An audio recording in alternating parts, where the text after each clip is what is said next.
દોસ્તો, બોલિવૂડના દિગ્ગજ અભિનેતા ધર્મેન્દ્ર હવે આ દુનિયા છોડીને ચાલ્યા ગયા છે. સમાચાર જ્યારથી સોશિયલ મીડિયા પર વાયુ વેગે ફેલાઈ રહ્યા છે ત્યારથી લઈને બોલિવૂડમાં એક શોકની લહેર છવાઈ ગઈ છે. લાંબા સમયથી બીમાર ધર્મેન્દ્રએ આફાની દુનિયાને વિદાય કહી દીધું છે. ત્યારે એમના નિધનથી દેશભરમાં હાલ શોકનો માહોલ છે. એવા સમયે ઘણા બધા લોકો એવું અનુમાન લગાવી રહ્યા છે કે ધર્મેન્દ્ર એમની પાછળ કેટલી સંપત્તિ છોડીને ગયા છે. દોસ્તો, શું તમે જાણવા માંગો છો કે કેટલા કરોડની સંપત્તિના માલિક હતા ધર્મેન્દ્ર? આજના વિડીયોમાં અમે તમને આ તમામ બાબતે વિગતે વાત કરીશું કે આખરે હવે એમનું માલિક પણ કોણ બનશે.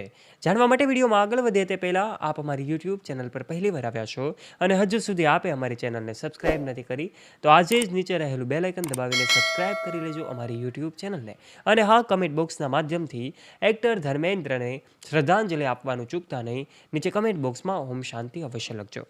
સૌથી પહેલાં વાત કરી દઈએ ધર્મેન્દ્રનું ફાર્મ હાઉસ જે ભવ્ય છે. લોનાવાલામાં ખંડાલામાં આવેલું એમનું વૈભવી ફાર્મ કે જે 100 એકરમાં ફેલાયેલું છે.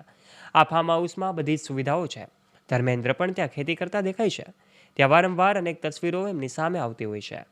અહેવાલો મુજબ ધર્મેન્દ્રના વૈભવી ફાર્મ હાઉસની કિંમત આશરે 120 કરોડ રૂપિયા આસપાસ હોવાનો અંદાજ છે.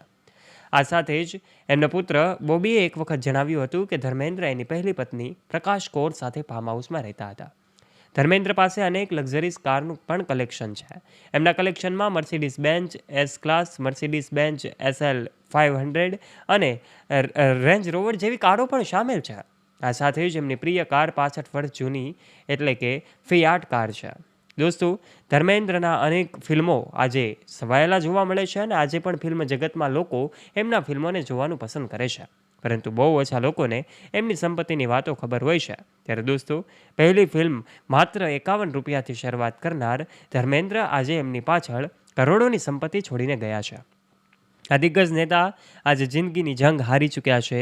એવો મોસ્ટ હેન્ડસમ એક્ટર તરીકે પણ ઓળખાતા હતા. ચાહકોની સંખ્યા એમની ખૂબ વધારે હતી. એમનું શરૂઆતી જીવન ખૂબ સંઘર્ષોથી પણ ભરેલું હતું. પરંતુ એમણે પોતાની ફિલ્મો દ્વારા કરોડોનું સામ્રાજ્ય ઊભું કર્યું. ન માત્ર ફિલ્મો પરંતુ એમની અન્ય આવકોમાં એડવર્ટાઇઝમેન્ટ હોય કે પછી અન્ય રિયલ એસ્ટેટનું પણ એવો રોકાણ કરતા હતા અને એમાંથી પણ એમણે ખૂબ પૈસા બનાવ્યા હતા. વારસદારો માટે તેઓ કરોડોનું સામ્રાજ્ય છોડીને ગયા છે. ધર્મેન્દ્ર પોતાની ફિલ્મી કરિયરની શરૂઆત દિલ ભી તેરા હમ ભી તેરે ફિલ્મથી કરી હતી.